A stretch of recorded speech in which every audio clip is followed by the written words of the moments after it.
ఎన్నో కుటుంబాలని ఆదుకున్న సంస్థ, ఎంతోమంది పేదలకి అపన్నహస్తం ఇచ్చిన సంస్థ ఏదన్నా ఉంది ఆ అనంతపురం జిల్లాలో అంటే ఆర్డిటి అని చెప్పి తెలియజేస్తున్నాను.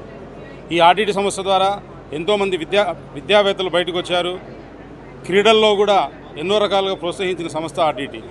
ఈరోజు ఒక మతం పేరుటనో ఇంకొక టెక్నికల్ విషయంలోనో వాళ్ళకి రావాల్సిన ఎఫ్ఆర్సిఆర్ ఫండ్స్ని ఈ కేంద్ర ప్రభుత్వం ఆపేయడం చాలా దురదృష్టకరం.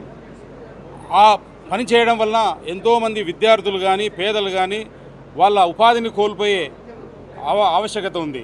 కాబట్టి మేము ఖచ్చితంగా షకిల్ శివన్ ఆధ్వర్యంలో ఈ ఆర్డిటిని మళ్ళా పునర్వైభవం తెచ్చేదానికి ఖచ్చితంగా అందరం కృషి చేస్తామని చెప్పి తెలియజేస్తున్నాను. అలాగే వైఎస్ఆర్ కాంగ్రెస్ పార్టీ కూడా ఆర్డిటి సంస్థను పునరుద్ధరించడానికి ఖచ్చితంగా ముందుంటుంది.